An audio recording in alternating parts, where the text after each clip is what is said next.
Hello and welcome. It's a beautiful morning. Off the Press is on Plus TV Africa. My name is Felicity Ezewuike. We say Ramadan Mubarak to all our Muslim viewers. Thanks again for joining us. With me this morning to review the major headlines on national dailies is a political analyst, Babasola Adegbuyi. Thank you very much for joining us. It's a pleasure to be here again this morning. All right, we have the Punch newspaper, we also have The Nation, we have This Day, we have Vanguard and a bit of sports. So we'll be joined later by Samson to take a look at that. But let's see what we can do with what we do have right now. The Punch has this: man, LCCI react as CBN governor says road ahead still rough, very tough. Inflation rate rises to 11.37%. That's one on the front page. And of course, we have the tight security and pro-Atiku protesters at a Court of Appeal in Abuja. That was yesterday. Heavy security at the tribunal for the hearing tribunal. We have Atiku file application for Bokachuwa's removal from panel today. That hearing has been moved to May 22 as a result of this. You find details of that story on page 2 if you missed it. And then at the very bottom, that's on your screen now, the green bar is showing, I would share Edo money to greedy people. Obasaki. Greedy people, are they other people to share it with? That's the question that comes to mind when you see a headline like that. But you might want to go read the details for yourself. Illegal arms possession, court jails 3 ex-convicts 120 years. It has one rider: how Lagos hotelier's son, friend drugged, gang raped me, victim. That's on page 4 and 5. We also have the poor now revolting against the rich, senators warn. All right, let's go to the top and see what's on the front page of the Punch. That's it. PDP Atiku doing everything to sabotage Buhari. That's the federal government. A statement from Lai Mohammed saying, and of course the PDP is reacting. Buratai says poll losers backing bandits as gunmen kidnap 8 in Zamfara State. A quick flip to the back page. We have El Rufai knows how to retire Tinubu. Thursday with Abimbola Adelakun. That's something for you. And of course we have something on the back page about a vehicle locally reconstructed for cross-border smuggling along the Lagos-Badagry Expressway. That's it on your screen. Okay, let's get our analyst in. Babasola, what's your biggest thought this morning looking at this front page? If you look at the headline of some of the newspapers, you will see that the road is still tough or expects tougher time. But by the time you go into the details of that headline, you will discover that what the man was actually talking about is not about the economy getting tougher. Because I was going through it and I discovered that what he was saying is that there are saboteurs who are doing everything possible to ensure that the government does not have a edgeway in the economic policy. So they are trying to look out as how they are going to cover the loopholes and make the economic policies more favorable for the people. You get my point? So it is not tough, but the man reacted, NCCI also reacted, and they also said the same thing, that it's all about decision making. It's not about making the economy tough, but making it tough for people who have been sabotaging the policies of the government. Yeah, that's always, it's wise to always read the paper, the content of the headlines, because these days papers want to catch attention. So sometimes, not all the time, but sometimes the headlines could be a bit misleading, so to speak. I think The Nation actually put it right. If you look at The Nation headline, yeah, we'll get to that in a bit. Okay, let's just do that and see how The Nation is capturing that story this morning. But before we move on, I'd like you to talk a bit on this tribunal article filing application for Bokachuwa's removal. They've been on this for a bit. Well, it has every right to file for application for removal of any panel member. Okay. And it's not left for the right authority to either remove it, depending on his reasons for that. Okay. Let's see the nation now. Emefiele, policy saboteurs will no longer be spared. Road ahead rough and tough. That's same story, but two different presentations. The Punch says, man LCCI reactor. CBN governor says, road ahead still rough, very tough. And then the nation is putting it differently. Emefiele, policy saboteurs will no longer be spared. Road ahead rough and tough. I think that explains what you said earlier. Okay, let's see what other headlines are here. Lawan, battle for Senate president, not do or die. And then at the very top of the Nation newspaper, at the top now, yes, that's it. Acting CJN to judges, posterity will judge us. Government PDP row over threat to democracy. MTN Nigeria to list shares today for the business people. Ilorin youths reject cigarettes factory. You find details of that story on page 40. I'd like to read that one as well. And then inside the Nation newspaper, commissioner quits over Amosu's plan to foist Egba Obas on Ogun towns. We have the Kanu Emirates issue, and now we're having something in Amosu State. Fregene's wife, don't let my husband die. Soccer great Peter Fregene's wife is seeking a lifeline for her ailing husband. There's a picture of the man here.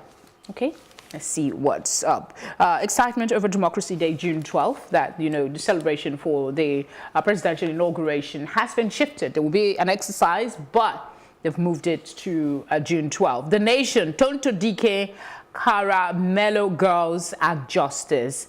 Benga Omotoshan, editorial notebook that's on the back page of the Nation newspaper. Shola, your thoughts? Yeah, on Lawan, battle for Senate president, not to do or die. Definitely, all elections should not be do or die. The political party, that is the APC, has decided on who to be the Senate president. Lawan and some other guys saying no, we are also interested in it. I hope he stands by his word by the time the election for the senatorial president comes. So he should stand by his word, because whatever he says or whatever he does now will reflect on what will happen in the National Assembly. We don't want a situation whereby the National Assembly will be divided again, just as it is now, because of the interest of some people who wanted to be the Senate president, who wanted to be in the political, in the leadership of the National Assembly, and failed to get it as a result of a decision of the members of that particular National Assembly. So I hope you're able to stand by it. Then on the policy, I think Emefiele was actually interviewed during when he was being when he was invited to the committee for the screening. So he got there yesterday and was making this known to them that, come, I've tried. For the past 5 years, I've been the president, the governor of the CBN. This is what we have been able to achieve. But we've discovered this. This is what we want to do now. We've discovered that a lot of enemies are trying to sabotage our efforts in improving the economy. So what do? We are looking for loopholes that have not been able to covered or discovered in the past. We want to look at that loopholes and make it better for Nigerian economy. We want a situation whereby we will invite foreigners to come into the country. We want to encourage the citizens to also invest in the different industries. I think one of these focus, according to him, has to do with agriculture.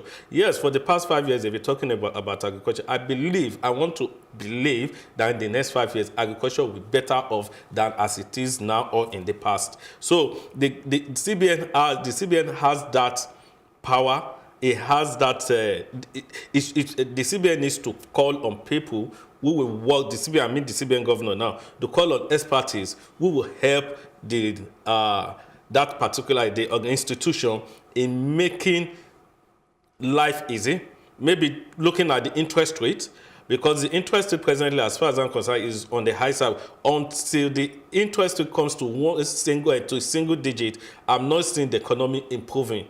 Because, for example, I can't go to bank now and get a loan from bank for industry or to set up a factory or SME and whatever, and I'm paying it double interest rate definitely is going to affect how much am I going to have as a profit over what I've collected from the bank. So the government should look at how to reduce the interest rate so that the industry or the people, investors, will have more interest in investing in the country. All right, let's go to this day newspaper now and see what headlines are there. There's a story I'm holding on to on the Nation newspaper, maybe for a little later. But let's see what's on the front page of the Nation, this day newspaper. Senate committee praises Emefiele, recommends him for confirmation, and then CBN governor says sabotage will be brought to book. That's what Shola has been talking about mostly this morning. Seems to be a really big deal for Nigeria. FG, Atiku plotting to sabotage Buhari. Tribunal hears Atiku's objection to both Kachua on Wednesday. That's also been captured in the other papers we've looked at. Inflation rate jumps to 11.37% after consistent drop since January. FG considers friendly foreign exchange regime. That's on page 7 of the paper. Let's look at what's on the back page now. Yes, Olusegun Adeniyi today is talking about those who dare still win. Well, you really want to know what that is. Time to legalize marijuana? Please check my take on this on page 14. You might want to go. There's a governor who is seeking to explore the options of legalizing marijuana very soon. You might want to go read that writer's thought on it. Let's look at this considering friendly exchange regime. Your thoughts? Well, yes, it's good. It's good for the country if the federal government can look into the foreign policy of this country and not only look into it and make necessary adjustments or make it simple. You get, but also to ensure that those countries are also considering Nigeria. We don't want a situation whereby we be more or less like, hey, can I use the word, I'm sorry, the word slave to some countries whereby they determine what will happen before they come or help us. No, we should not for any reason do anything at the detriment of the citizen. We should for every reason consider the citizens first before you bend to the rules or the policies of the foreign countries. Okay, let's see. This at FG, Atiku plotting to sabotage Buhari. A statement was actually issued to that effect. What are your thoughts? Well, the federal government can say anything. Atiku, as we all know, is an opposition leader. So the federal government can say anything to demerit the man. And he also has the right to come back and say, you are talking rubbish. I'm very sure it has to do with what the Minister of Information said yesterday in respect of all these bandits killing up and down, because according to them, they said that he said now, the Minister of Information, that it is those that actually lost the election that are trying to sabotage. So, all right, we'll take a look at the Vanguard newspaper now. They are going with a seemingly different headline, seemingly on the surface, but again, when you look at it, I'll just shut up and read it for you. Population explosion. Tough times ahead for Nigeria, CBN governor. It has 3 riders, appears before Senate for screening, raises alarm over population growth, predicts that Nigeria will be over 425 million in 2050, 3rd largest worldwide.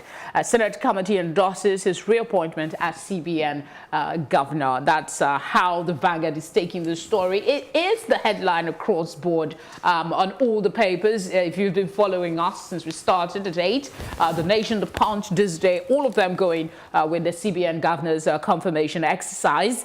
We see at the bottom of the paper, the Vanguard actually went ahead to look at the 7 most populous countries in the world and their GDP on the front page. That's it on your screen now.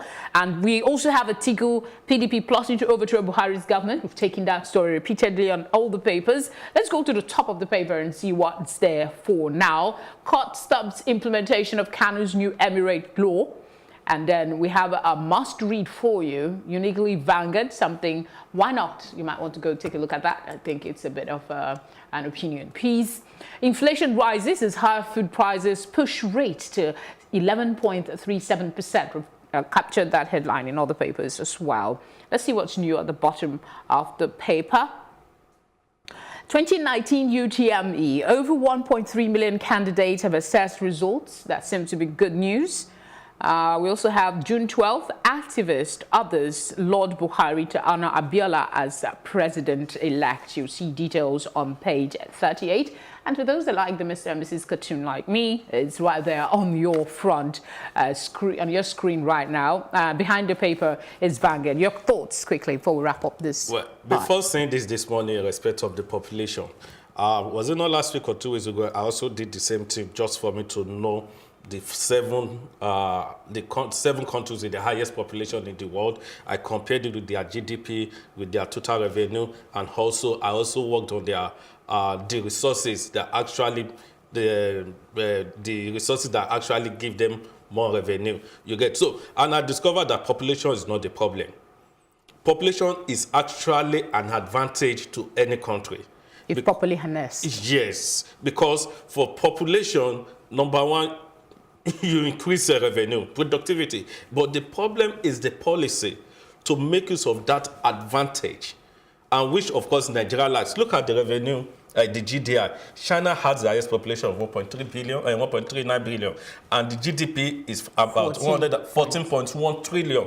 Look at India, population is 1.31 billion, GDP is 2.7 trillion. Look at Nigeria, 208 million, and our GDP is just 105.5. That means we are not making use of what we have. We are not making use of what we have. In Nigeria, as it is presently, as far as I'm concerned, there is no productivity. Look, so how do you see these policies being rejigged to actually effectively harness these qualities like the CBN governor is alluding to? Like I made mention, number one, they have to reduce the interest rate. Then the government has to do something about power. Power is actually killing us. It is killing the economy. Then we should encourage local industries. I'm not saying we should not, for any reason, maybe export product, but first of all, let us satisfy the Nigerians before exporting. Reduce importation. In Nigeria, we are too much, we depend more on foreign products, regardless of the country. As long as it's foreign, we go with it. So the government should look into all those things and try to make use of what we have to get what we want. I want to say thank you very much, Shola, for coming on the program this morning. Very glad to have you here. Thank you very much. It's a pleasure. All right, we'll go on a very short break, and when we come back, our in-house sports analyst will be joining us to talk about all the hottest sports stories making the rounds in the papers. Stay with us.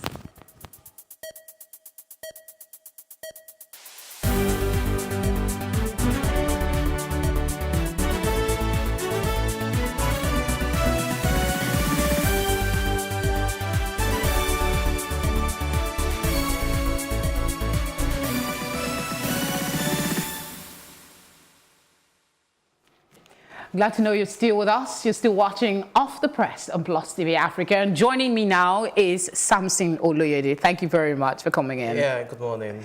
All right, there is this story I found on the Nation newspaper I'd like to take your thought on before we move on. Fregene's wife. Don't let my husband die. There's an appeal from the wife of soccer great Peter Fregene. The story is captured on the front page of The Nation. I want to take your thoughts on it before we go to the main sports paper. Well, it's a sad one. You know, it's been battling stroke for 18 years, and it's not good at this stage. If the family has been able to contain it for 18 years, and before crying out for help, it means that they've tried their means, to ensure that they contain the illness. But the NFF needs to wade in here, because this is a player who has represented Nigeria way back, in the 70s and 80s, and has done so well for us. So we should help in whatever capacity we can.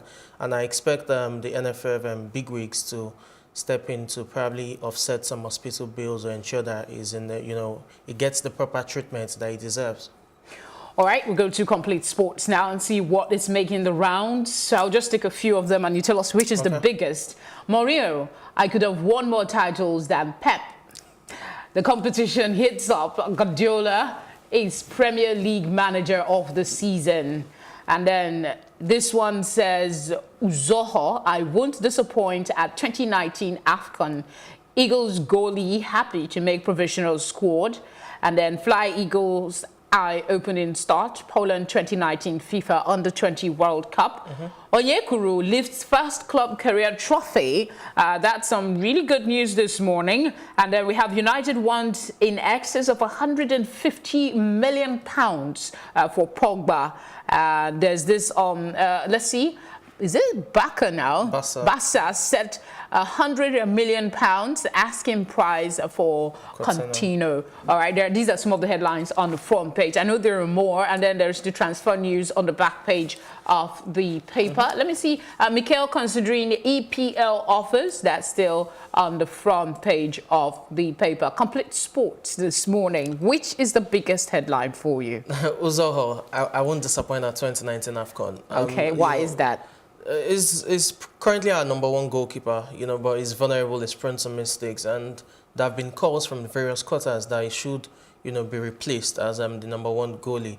Unfortunately for us, we've not had a goalkeeper that can challenge him adequately for that position in terms of General's assessment. So it means that we're going into a tournament as big as the African Cup of Nations with our goalkeeping department not as strong as probably other options we've got in terms of outfield positions. And it calls to question the caliber of scouting, processes that General has gone through over the last 2-3 years to settle down for Zoho. This is a player that is finding it hard to even get minutes, for club side, how much more commanding the #1 shirts in Nigeria. But having said that, it's good to hear him speak, about his confidence going into the tournament itself and, trying as much as possible to ensure that he gets into a good form, So let's see how it pans out.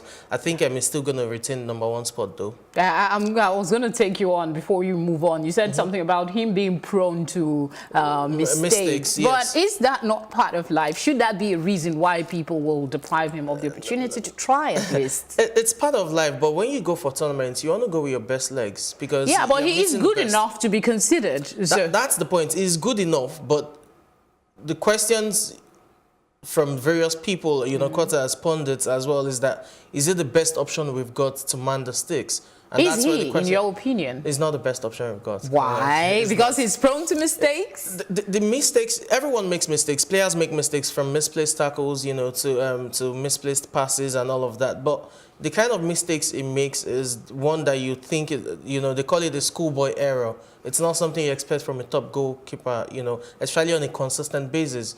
That's not to take away, the fact that we see some of the top goalies in European football, commit such blunders as well. But let's see how it goes. I think General has shown over the last 2-3 years that his faith is with Uzoho, and I think he's still going to man the sticks at the African Cup of Nations. Yeah, I'm rooting for him, definitely. Which are the headlines? Yeah, okay. Griezmann, Barcelona set to sign Griezmann for £100 million. I think that's a clear handwriting on the wall, and it shows the intent that Barcelona have, that they have going into the summer transfer window. They were able to secure the services of Frankie de Jong from Ajax Amsterdam as early as January, and ensure that he would stay at the club till it comes in the summer, and that's probably a direct replacement for an Iniesta straight up. Now they've signed Griezmann, to bolster their attack line, and you look at it really. Griezmann is 28, quite alright, but he's a player that has played for Real Sociedad and Atletico Madrid at Spanish La Liga, so he won't have difficulties in terms of adapting. And then he comes with lots of experience and goals, so he's a very credible signing for Barcelona to strengthen the attack. And it just calls to question where he's going to fit in, because Coutinho is likely going to leave. That's why you said there was the headline of Barcelona slapping £100 million price tag on Coutinho. And then there's also the case of Ousmane Dembele, who is injury prone as well as finding it difficult to get into life there. I wish we had more time. We would have taken a look at Vanguard Sports on the back page. But I guess if you would like, you can go to the Vanguard and get a copy of the Vanguard newspaper for yourself. The exciting Mr. and Mrs. is always there for you. Thank you very much, Samson, for coming on the program.